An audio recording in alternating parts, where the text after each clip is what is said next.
My mother had some jewelry, some what was really pretty jewelry, you know, and she kept it. She kept a lot of the good stuff in the trunk. You know, they had a trunk, and she kept all the good stuff in the trunk. And after she died, there were so many people coming. Dad couldn't be there all the time. There's a lot of people coming in, and they well, as it turned out, everything was disappeared. Everything disappeared from there, like the jewelry. I don't have a single piece of jewelry that belonged to my mom. And tie pins that Dad had. You know, they used to have those filigree tie pins, and necklaces and pins and stuff like that.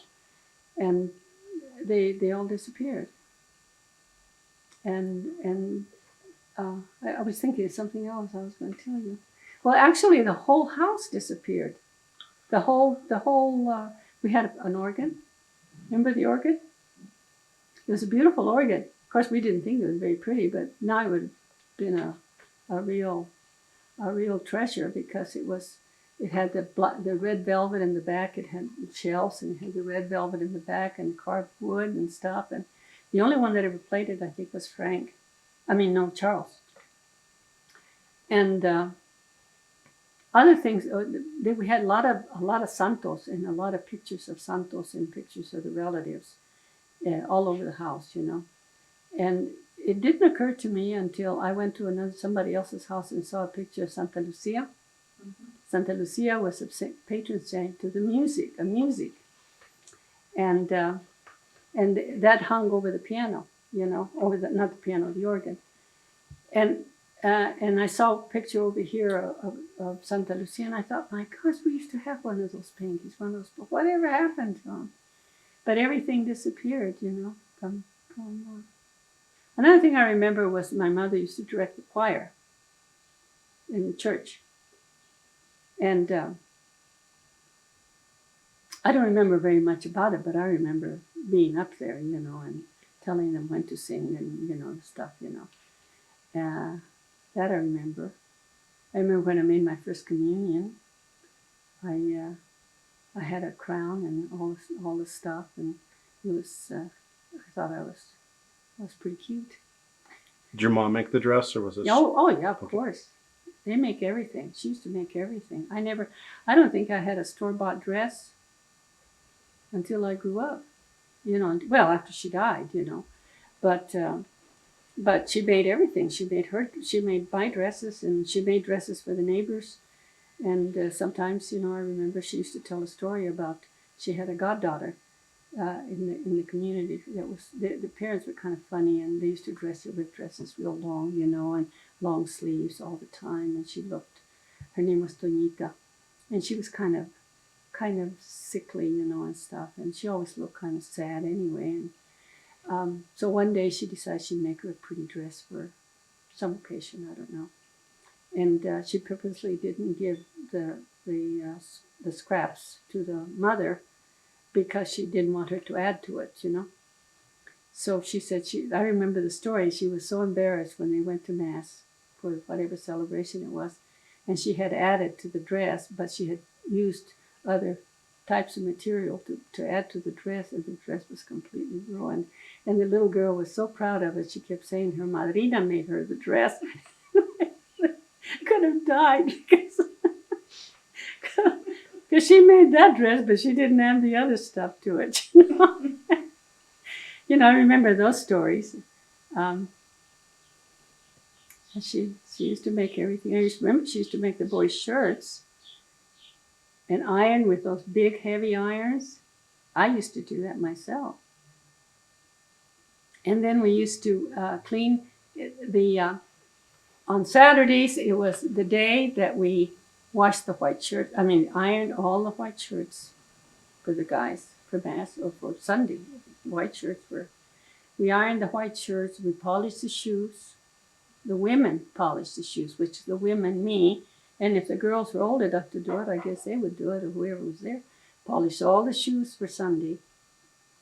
And the floors had to be scrubbed. We took a bath in the bathtub, in one of those round tubs, you know, in front of the stove. Wash our hair. We didn't have any running water, so we had a little, what we call aguamanil, which was a little stand where we had a wash basin and a little towel rack on the top, and we put the towel rack on the wash basin. There's where we used to wash our face in the morning and wash our hands and stuff. And well, that's the kind of life we knew. Everybody did the same thing, so um, it was you had to haul the water from wherever, and it was just not. I guess we didn't consider it a hard life because that's the only life we knew. But that's all I can remember. What do you remember your chores were specifically? Probably after your mom died, because you said it was not easy before, but you didn't remember having to help a lot. What did you have to do after? Oh well, in the beginning they had people come in, like we had a girl by the name of Irene that stayed with us for a while. She was a young woman. There was a relative, and she'd cook and do the chores. She would do a lot of. But I had to help. And then later there was some other people that Daddy had two places. He had the old house, the old place, which is now what is ours. He used to have people come in there, families, and just they could live in the house and work the farm and take produce and stuff like that and live, just in order that they would help him. And then the woman would bake our bread, do our laundry, and do things like that, But after we got old enough, after I got old enough, I used to do it. I used to do everything. I used to do cooking, or sometimes Mark would help me, or Charles was home, he'd do it, or we just struggled along. That's all there was to it, because I remember we had an old lady there one time. Doña Elina's mother came to work for a while, but they couldn't keep up with the family. It was a big family, and there was too much to do, and what I remember that. In spite of the fact that we had a lot of relatives and friends around the area, I don't remember anybody ever bringing a dish over. Like now, if somebody's, when somebody's sick or something, or somebody, you bring over a dish or something. I don't remember anybody ever doing that. And I remember my poor father had to pay for everything. If he had somebody come over. Mi tía Maria used to come and stay with us, and she used to cook, and he'd pay her when there was peones. You know what peones are? Peons. They're people that come to work, extra people that come to work the farm. And you'd have to feed 15, 20 men at the time. And he used to pay her then. But when she just came to stay with us, just to visit, and she'd stay with us for a little while, was she a blessing. She'd cook for us, and the boys were very spoiled. They were really spoiled. The only food they liked was the one she made. Hated what I cooked, hated what Dad cooked.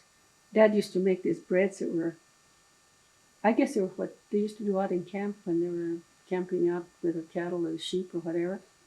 And it was the awfulest tasting thing, He's Of course, now you buy it at the restaurant, and it's the same thing that my dad used to make, And they call it, what do the Italians call it? That bread that,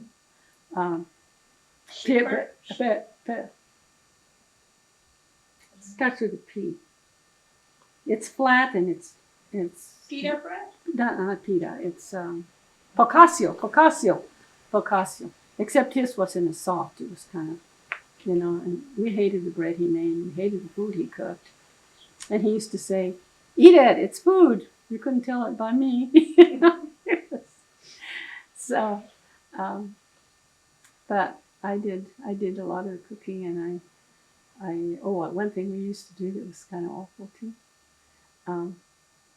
We had a lot of pots and pans, of course, that were, and probably most of the time we burned some, or they got stuck in the bottom and stuff, and it was hard to wash. So we take them, put them in the ditch. There was a ditch that was running by the house, and we used to put them in the ditch and put a rock to hold it until so the sand and the water would clean it. Well, we'd forget about it, and then slowly the flow of the water would take it away, And in the fall, when they cut the water from the ditch, my dad would find it down at the gate, they call it tailgate, main gate. What do they call those? Tailgates, something gate, where there was something where they stopped the water. He'd come home with a bunch of pans. I even forgot we put him there. Oh gosh. That's when I was older too. And for fun, sometimes we used to do this. We used to bake bread. And then in the summertime, we used to go out and put a bed out under the tree. We'd sleep outside because it was hot in the house, or just for fun. If I had somebody visiting me, we'd put a bed under the tree, and then we'd leave the window open and we'd come and steal our own bread at night. See how much fun we had? And then the boys would come in the middle of the night, and if we weren't careful, they'd throw us in the ditch. So you know how nice they were to me and my friends. They were terrible. Yeah. What else do you want to know? What do you remember about my mom in the early days? Oh, she was so cute. I don't remember too much about her when she was a baby, because they took her when she was just a baby. But after she got to be a little older, we used to see her every weekend. I think we probably tired those people because we used to go almost, I'm sure we went every weekend to see her because Daddy didn't want her. Well, for the first place, the Mears wanted her. The Mears lived half a mile away from us when my mother died. And my dad said no. I remember that. He said no. And I wondered why. He said no because she'd be so close to us, And he says no, she wouldn't. He didn't want her to go with them because he says they're Protestant. They were Jewish. No, they were Protestant. But they had been Jewish. The Mears? Mm-hmm. They were Spanish.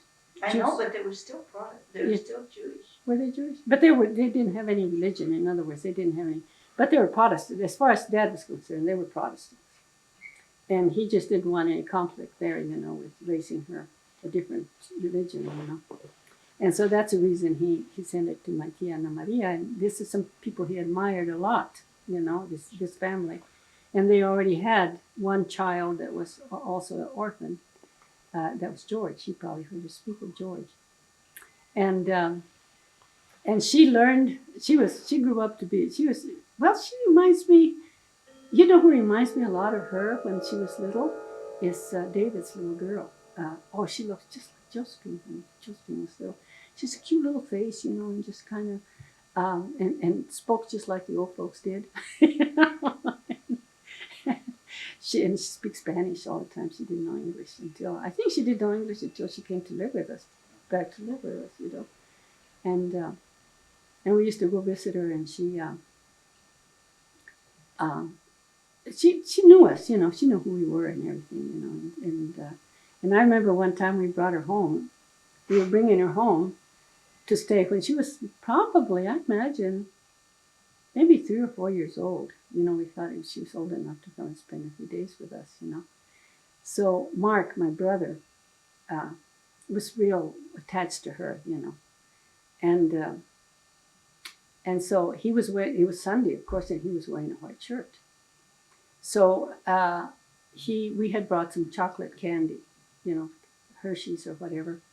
And so we asked her if she wanted to come, and she was ready to come.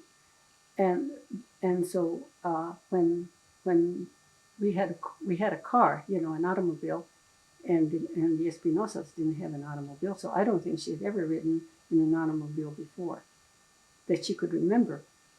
So when the car started, she got scared.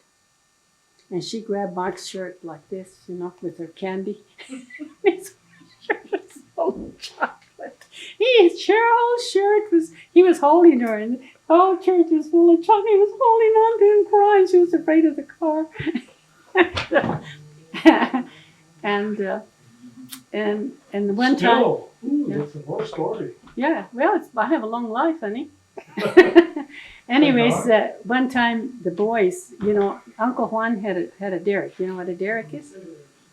A derrick is a thing made out of heavy posts and very tall that they used to use to pick up the hay from the wagons and put them on stacks. You've seen them in the farms back home. I don't know whether they have them anymore or not, but it fell. Uncle Juan's derrick, Uncle Juan was her Uncle John, you remember we're talking about. The derrick fell. And I don't know how Uncle John got word to Dad that the derrick was down. So the boys went over we had huge horses at home. You remember those, Susan?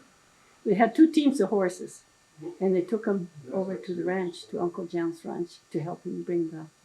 And Josephine was just a little girl, and she was so impressed with those horses. And she would, anybody that would come over, she says, she'd get real excited, She says, y vinieron mis hermanos con unos caballos tan grandosotes. Y levantaron el derque de mi tío Juan. She was so funny. We thought she was so funny.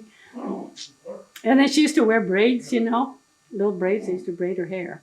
But Aunt Ana Maria or Aunt Manelita didn't want her to get sunburns, And so they used to put a little papalina on her. And then as she got out there, she'd take it off. So you know what they did? They sewed it onto her braids so she couldn't take it off. She was so cute.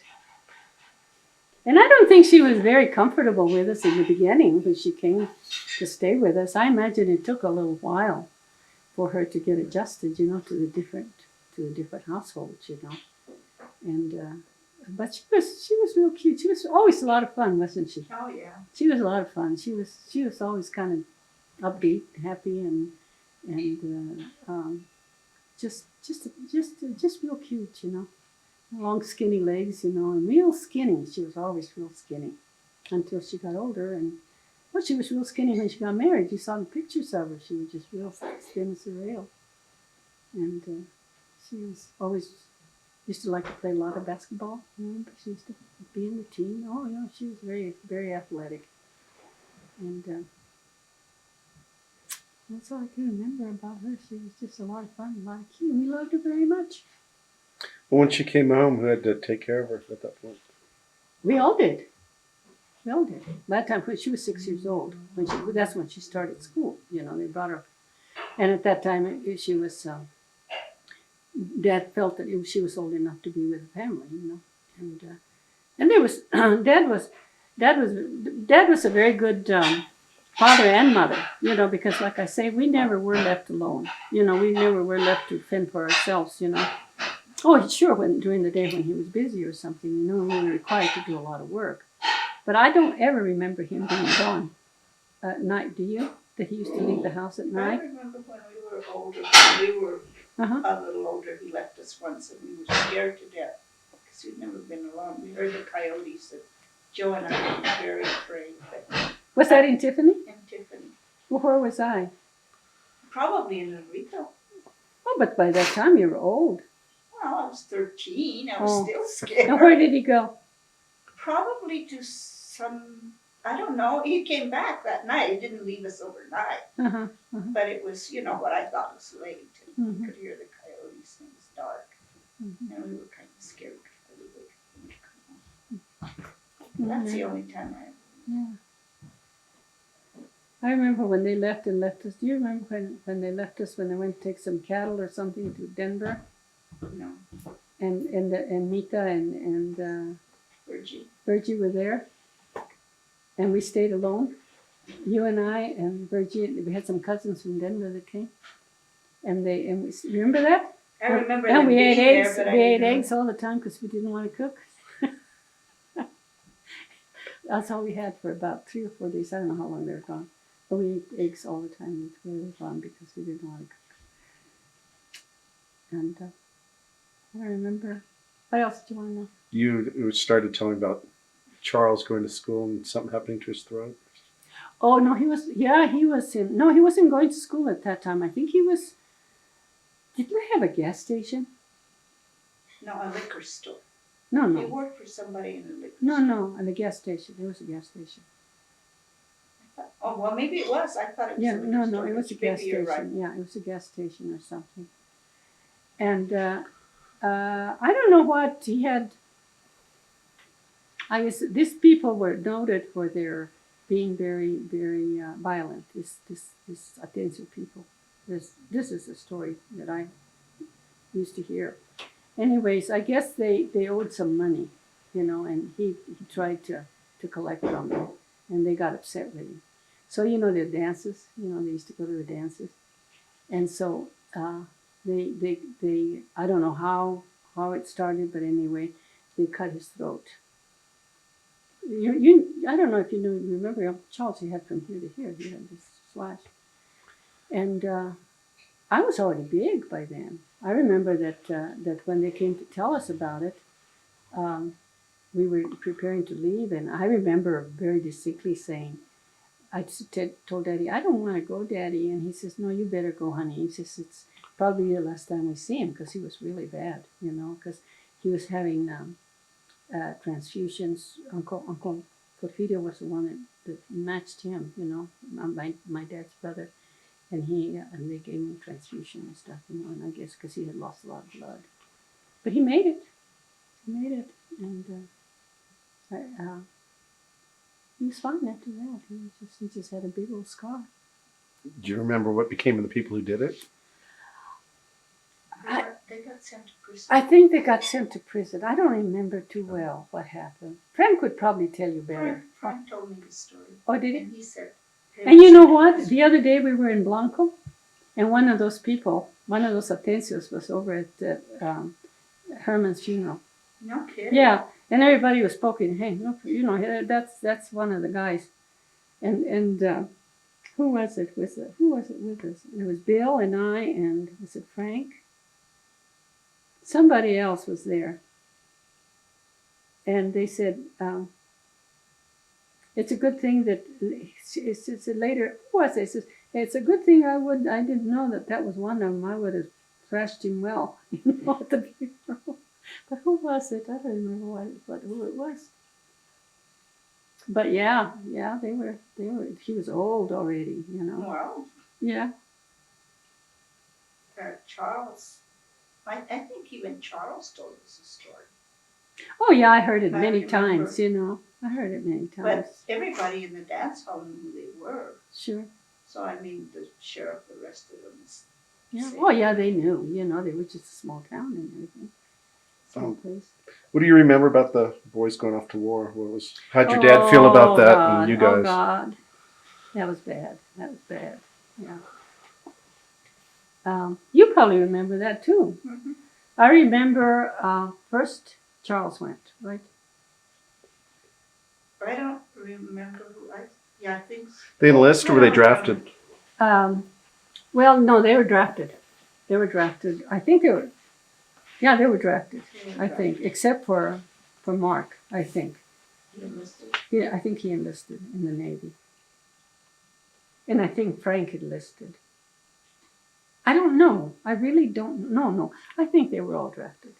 I think Frank said they were all drafted and they shouldn't have, because Dad was a farmer, and farmers were exempt. Yeah, but the only reason Frank didn't go overseas was that. Yeah. That they didn't want to send him overseas, but it was a real sad time. It was hard. In the first place, it was hard for Dad because he didn't have anybody to help him around the farm. He was having to hire what was their name? The Mackey girls? Not Mackey. What were they? I remember one summer he had to hire the Snodgrasses to help the women, to help him try to hay or whatever they had to do around the house, And it was kind of a very tense time, even for me. I was old enough, to know that they were gone, and we used to get letter. The mail was the big thing that we waited for, to get those letters from them, and the thing that was dreaded was that anybody coming to the door, and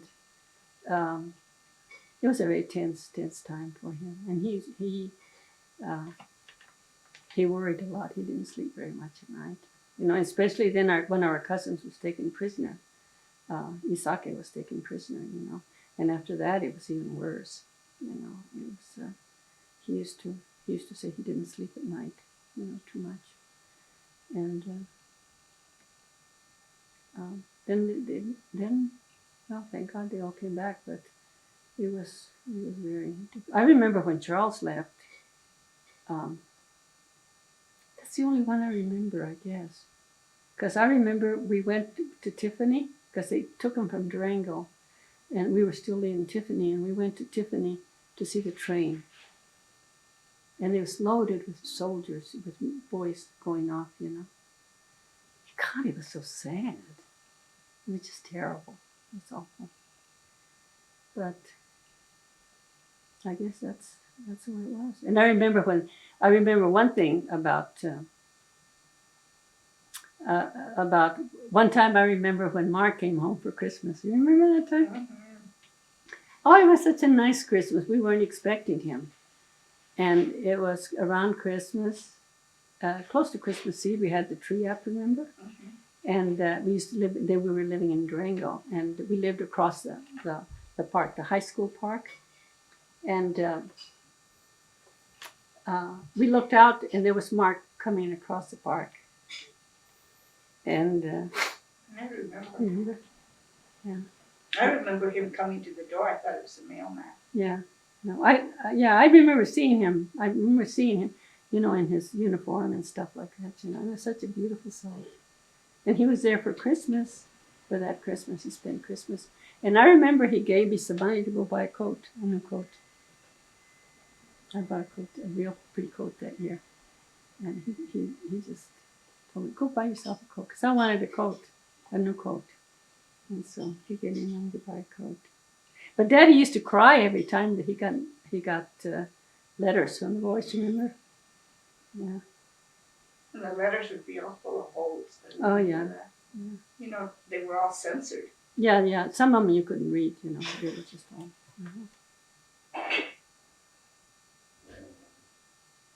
And then they started coming home, and it was so funny because it was so different when they came home. Especially, they came home different than they were when they left. They really did. Especially Charles came home real different. To me, he was. And Mark, well, not so much. I remember when he died, he dove under the table. Yeah. Mark. Or when he heard a noise or something? You dropped a pan by mistake. You dropped a pan on the floor and he dove under the table. Yeah.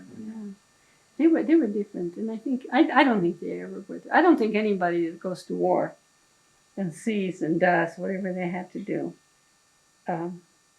ever comes back the same. Well, they weren't crazy or anything, but they were more. I don't know. A lot of the. I think a lot of the joy of life was taken from them. When Mark was in a submarine for I don't know how long. Can you imagine being underwater all this time? And then Charles, in Okinawa and all those places, being shot at all the time and getting all kinds of malarias and stuff. And Gabriel in Europe. And I think that Gabriel, because he married while he was in service, I think that kind of helped him through the war because he knew he had Emma waiting for him,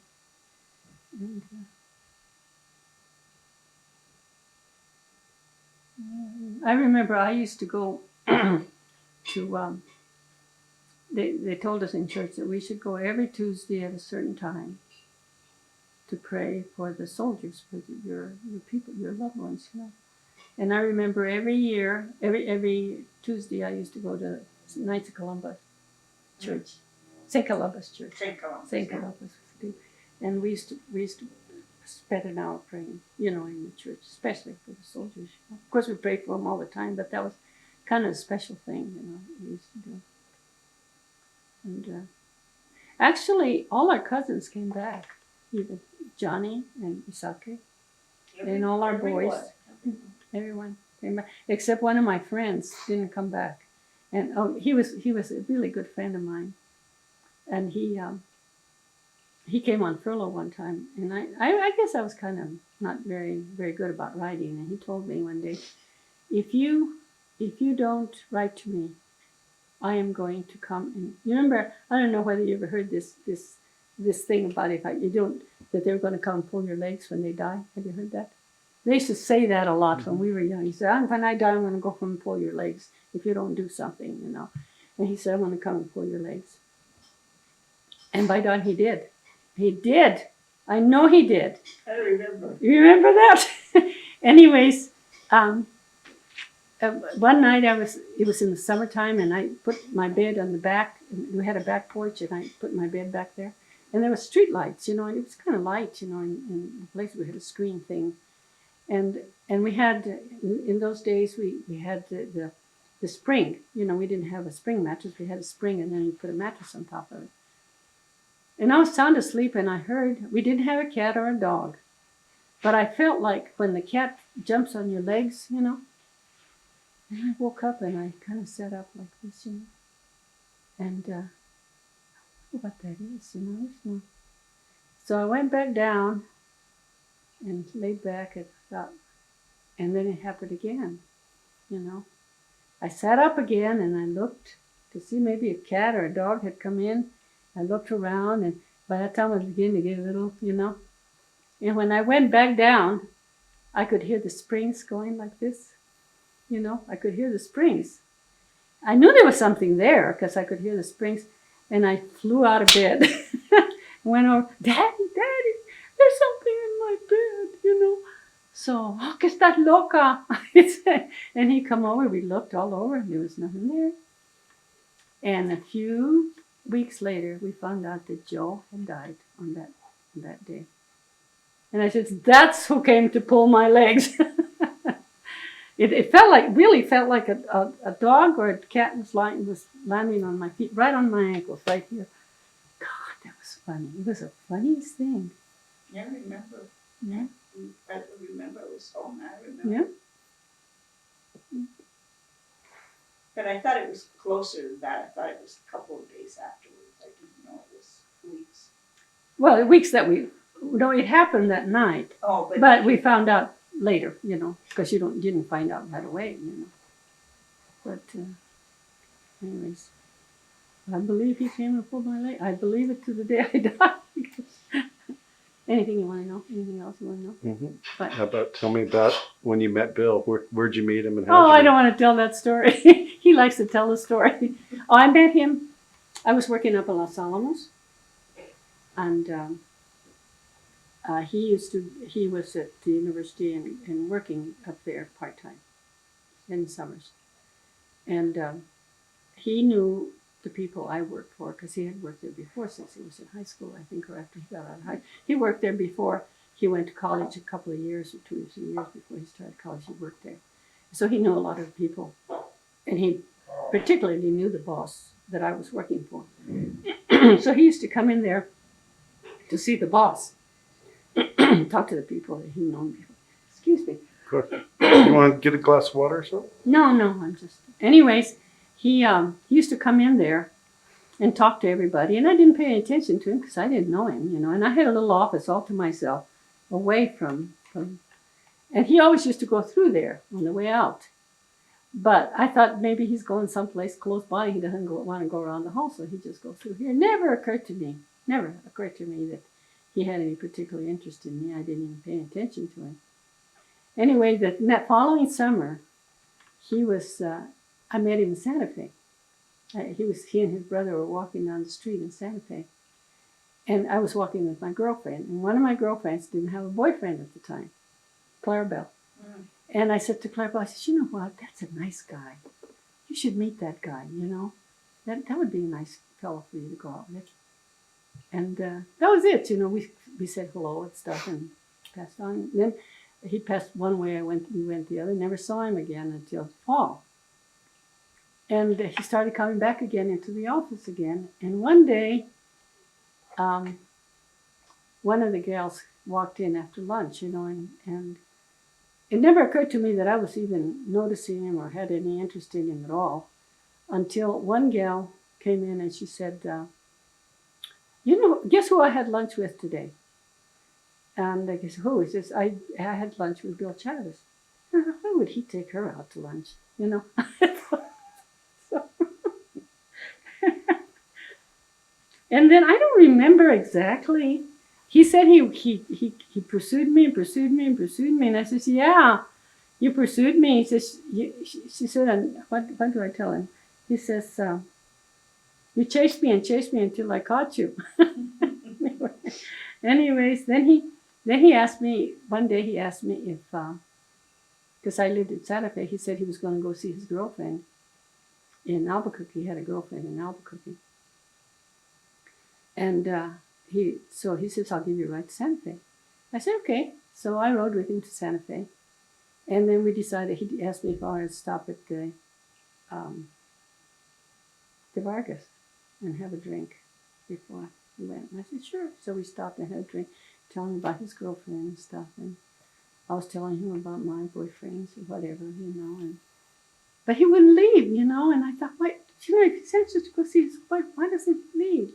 He sat there for a long time, And then still I had no idea that he was interested in me, or, he was just kind of a nice guy to talk to, Anyway, he went to Albuquerque, came back to work on Monday, and he told me he had broken up with his girlfriend. Why'd you do that for? And then he started asking me out. See, so that was it. And we lived happily ever after, almost. Almost happily. Well, how long did you date before he proposed?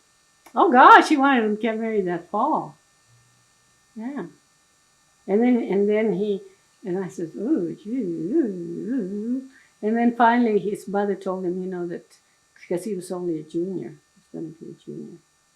And his mother was afraid that I guess he told his mom. His mom kind of said, well, maybe you should wait, And so we waited till the next year. And how did he propose? I don't remember. You don't? No. I've never heard the story, so I don't know. Okay. Well, I do not remember. is it the ring you're wearing? Yeah. Well, this one is. No, well, he couldn't afford an engagement ring. Are you kidding? This is the wedding ring right there. That one is the wedding ring. Show the camera. Oh, come on. Yeah, Cal. This one is a wedding ring right there. And then when he went overseas, he was in Korea. He brought me this. Then I got an engagement ring then. And then when we completed 40 years of marriage, he gave me this one. So that's what I have now. And that's about it. So how'd you know he was the one to marry? I don't know. It just I don't know. It was just there was a lot of things. We fought a lot, and stuff. I mean, we didn't argue. We argued about a lot of things. You fought. I didn't. Anyway, but I don't know how I knew, but I knew. I knew. I know I didn't want to let go of him. That's for sure. And there was a lot of things we didn't agree on, and but I don't want to let go of him either, But it's, I guess you just know. I guess you just know that you're pulled that way. You're pulled. And I think of some of the boyfriends I used to go out with. Can you imagine marrying some of those guys? Oh my gosh. Some of them are dead. 2 of my old boyfriends are dead. They are. I'm going to go get the stuff, okay? 3 of them are, actually. What stuff? Oh, yeah, okay. That's it. What else do you want to know? Well, we're probably done for now. Anything you want to tell me about your kids? Oh, they're beautiful. They're wonderful kids. They're almost as precious as our grandchildren. Yeah, they're all different. They're all unique, and they're all special. They're all just so uh, so dear. You know, I don't know how to explain kids. You know, you'll know when you have your own now, and you'll know that. And they're all you all love them the same, but you all love them in a different way. You know, they're special in so many different ways. You know, Jim was the baby. You know, I have a special place in my heart for him. And Mark was the eldest. He took the brunt of our, The voices. you know, getting used to being parents and making all the mistakes with him. You know, and then Anne was our little girl. You know, and she was so easy. Anne was an easy person, easy girl, because she was very, very sweet all her life, and she still is. And the boys they really never too much trouble. None of the boys. Well, naturally they got into, you know, some scraps here and there, you know, and they had to push him a lot to do the lawns and push him to do this, push him to do that, and they all tell me I was real mean that I wouldn't let him sit in the living room because they were always dirty, you know, and stuff. And no, they were okay. You know, I think the biggest problem with the boys was trying to get them to get good grades in high school, in school. When they were in grade school, they were fine. When they got in high school, they got a little tired, I think. And every time we got the report card, you know, it was, oh my gosh. And then Bill told Mark, I think he told Mark, he says, you can't learn to drive the car until you make the honor roll. The next week, next month, he was on the honor roll, where he got his driver's license and a ton of clothes. But then they got in college, you know, and they did very well, you know. And Anne was always a good student, you know. Anne was always a good student, but she applied herself a lot. She used to struggle more than the boys, I think, and I think that's the reason they didn't study, because they were. It didn't come as hard for them. But Anne always got A's in school. And Anne was my little helper all the time. She was always in the kitchen with me, helping me, and like her daughter is now. Her daughter's the same way. And if I was working, she would be right there with me. The boys would be here watching television, you know. And I says, go put out the garbage. Okay, Mom. Go put out the garbage. Okay. 5 minutes later, the garbage was still there, or whatever it was, you know. There. Yeah, but I guess all boys are that way. I hear that. Were you that way? Yeah. Bet you were all good kids. Now you put out the garbage, right? Yeah. I do. Now you do it without. Yeah. Yeah. Jim got hurt, and that was that's one of my very sad times in my life, when he got hurt. You know, when he got hit by that car. God, that was horrible. I mean, for all of us, you know. And I remember he was such a macho guy, you know. He didn't want me to take him. He was at the university, and he didn't want me to drive him to school, to close to his classroom, because he didn't want, I guess, them to see Mama driving him to school, because he was on crutches, you know, and so he couldn't drive himself. You know?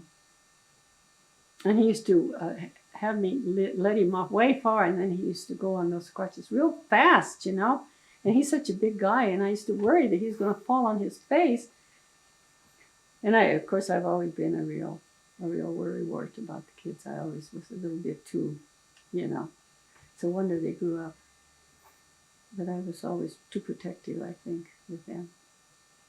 They always wanted to get away from Mama, I think. But they turned out okay, I guess, in spite of me.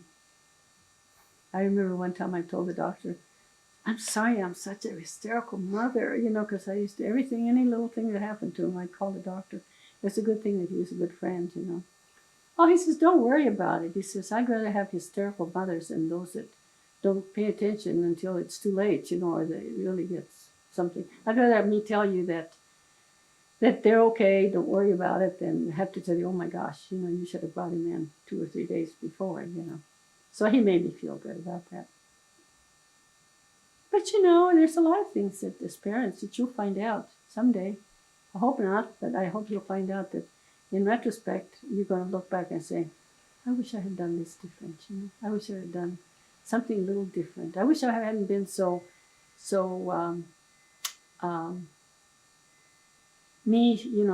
restrictive. Let him be a little. If it hadn't been for Bill, I don't think they could have ever gone swimming. They would have never learned to swim. They would have learned to drive a car, you know. Because I just, you know, I was very restrictive, and I think that comes from being restricted myself, you know, when I was young, and I would have probably been a lot looser, a lot more easier to.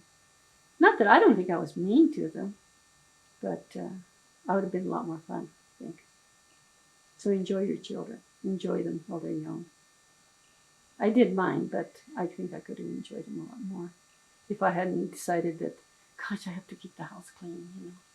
I have to have everything right. I have to do this. I have to do that, you know. So just enjoy them. No matter if let everything go. That's not that important. Because they grow up really fast. Before you know it, they're gone, and you say, oh my gosh, I don't have any more kids. What happened to them? Yeah. But they'll always come back. Don't they? Don't you? They'll always come back. I think you had enough of me, don't you? It's up to you. Is there anything you want to tell me about anything? I don't know what else you want to know. I don't know. My life is very dull. You know, there's very, very, very ordinary life. There's nothing real spectacular about me. What's the best advice you ever got from anybody? The best advice, I guess, came from my father. When he wrote me a letter when my first son was born, about raising a child. I think that's about, because nobody else advised me too much. I had a Well, what did he say? Paraphrased, of course. Well, it was written in Spanish. I still have the letter. Tell it to me in Spanish. Well, you want me to read it to you? I'd love that. Would you? Sure. Let's see if I can find it. Have you read it? No. No? Okay. You told me about it the other day. Okay. Oh! See, getting old isn't fun. Especially when you have a bad leg.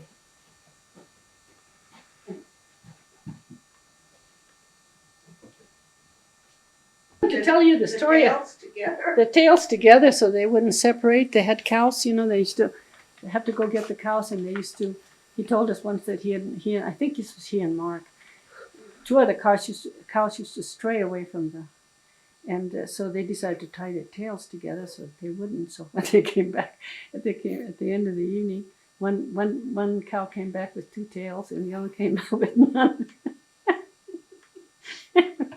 And Dad had a fit. I know they were terrible. And then he tells a story about one time.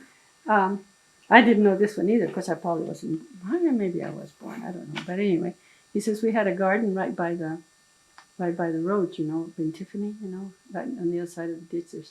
The garden is still there. The area is still there. Anyway, Mother was out in the garden, and they decided that they'd take a ride in the car. You know, neither one of them knew how to drive, or they had never driven before. I think he was 9 years old or 10 years old, something like that. And he said that he started the car, and they took off down the road. And they passed where Mom was, you know, and they waved at her, you know. And she started out after them, but they took off, and they went off, and she just stood there, you know. She didn't know. And she says, and I says, Frank, and they went to Tiffany and came back.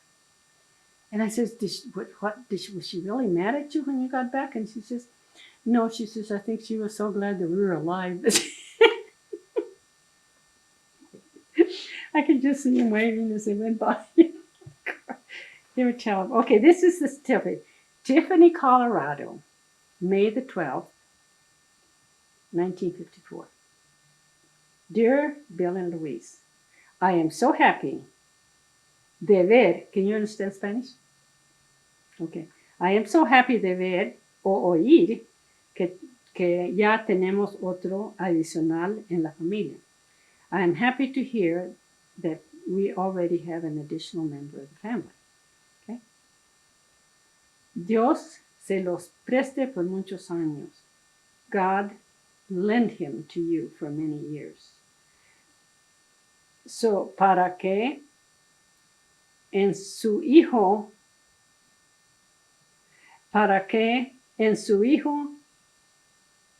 sus hijos sea el shucks, I used to be able to read Spanish.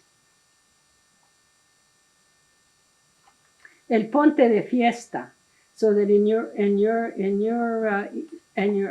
sons or in your children, it will be a point of festivity. You know, in other words, it will be your joy, I guess.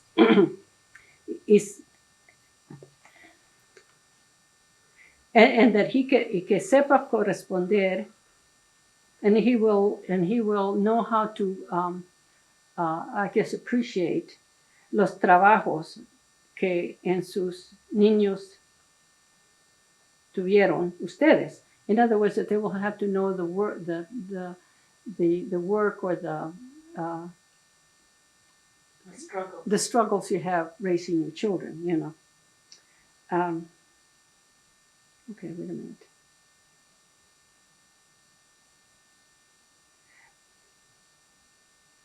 Oh gosh. Para criando y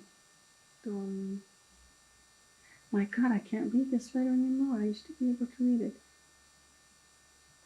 Tuvieron ustedes por ustedes para criarlo, to raise him, idolatrándolo y adoran al idolinado. Oh, to ordenarlo, what is to guide him, I guess. Y derecho, in other words, guide him and guide him Straight path. To the straight path, al bien y enciéndalo al. Oh my God. In other words, to guide him in the straight path and instruct him in the love of God. That is the principle. The principle of sabiduría is wisdom. That is the principle of wisdom is you know.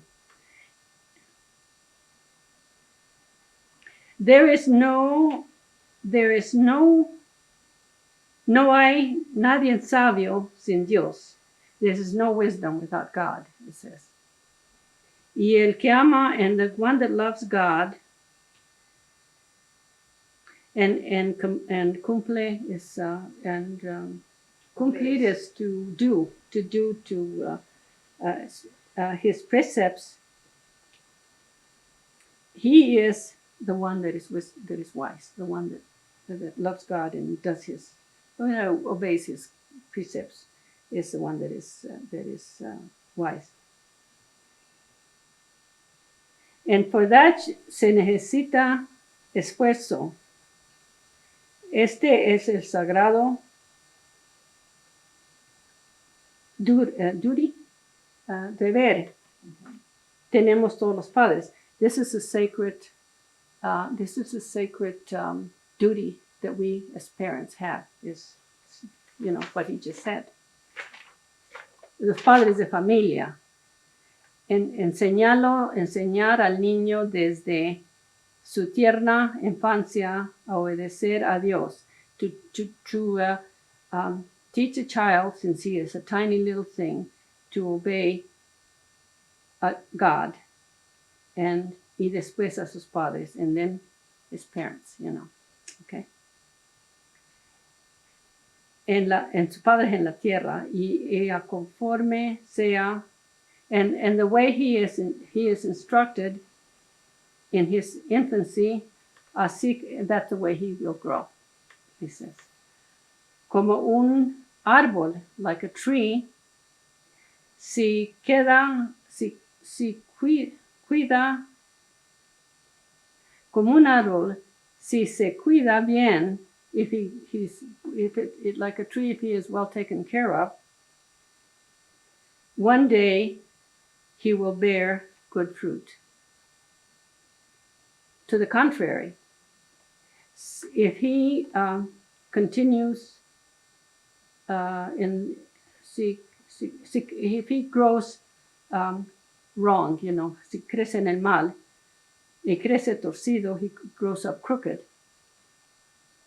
and seco and dry, the fruit will be inferior. Esto no quiere decir que ustedes no alcanzan a conocer lo que les digo. He says, this doesn't mean that I realize that you don't realize that you don't know this already,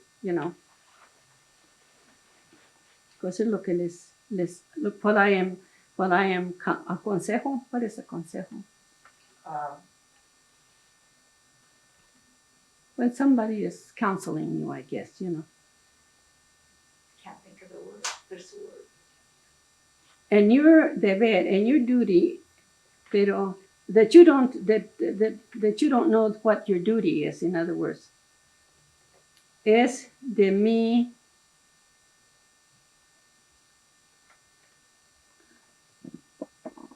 No, he feels he should tell us this because I see that today children, they let them grow in their own way, and their own will, because they love them. They say they love them. The better way to love is to prohibit them the bad things, and teach him what is just and de vicios. In other words, to teach him right, to teach him. Not to let him have bad habits. Yeah. Y así cuando sean hombres, that's when they are men and women, they will be your treasure, infinite treasure. On the contrary, si es perverso, in other words, if the child turns out bad, puede ser el instrumento, the instrument, intense instrument of your unhappiness. I trust in God that won't be it. And then he goes on to say, estoy muy contento hacer that Luisa y el niño are complete health, and I give thanks to God. I give thanks que they are both well. And he said, because I had been worrying about that, And then he says, ahora I plan to go and, so on and so forth, when he plans to come and so on and so forth. But that was the letter he sent when Marcus was born, that he, we should teach him right to begin with. And he always used to say that a good son was always a treasure, and a bad one was a very bitter herb to take when you had somebody that was not getting people getting in trouble and stuff. What do you think of his sons? He loved them. Oh, he thought they were great. Even though you had a lot of trouble. Like I said, he had a lot of trouble, but they weren't the type of trouble that would be something that he consider would ruin them as men. He thought a lot of his boys. He really did. He loved them all. he thought a lot of Frank. He really admired Frank and Mark. And Charles was his, what do you call him? What would you call him? His, the one that he remembered the most when he was a kid. He used to tell us about all the things he used to do. You know, remember? All the pranks he used to pull and stuff like that. He used to love to tell those stories. And then Gabriel was his right hand. You know, he just he thought the world of him. And he was proud of Sister Rose. And he loved Susan, was his favorite. Yeah, he used I guess I was very spoiled. She was very spoiled. And you know what he used to do? He didn't leave her at home with us when she was a little baby. I remember that. When she was about 3 or 4 years old, he used to bundle her up in the wintertime in quilts. You know those quilts we used to have, old-fashioned quilts. He used to bundle her up in quilts, put her on front of the horse, and take her with him when he went out to see about the cattle or whatever. I guess he didn't trust us. She was his treasure. You were neat. No, you were. Well, the boys used to put me on the table. I remember that kind of. And make you jump up. Yeah. Yeah. And I think he was afraid to drop me. I think they're afraid that, because you know they destroyed a lot of stuff around the house. Not really intentionally, you know, but I remember he used to have, my mother used to have a big statue like this of the Blessed Mother, and they had it in a niche on the wall. And that was her pride and joy. And one day, the kids were running, chasing each other, and they hit the wall, and that thing came crashing down. And he was able to put it together. But then he took it and gave it, told Aunt Bernaldita to take it and keep it for him, because he was afraid, you know, they would destroy it. And and then I asked for it. I remembered that. I didn't have anything that belonged. And I called her one day. I said, "Do you still have that?" And she says, "No, that her grandkids had broken it." So I said, "Oh gosh, we must have broken it ourselves." And then my mother had, I remember this, my mother had a big dish like this, a real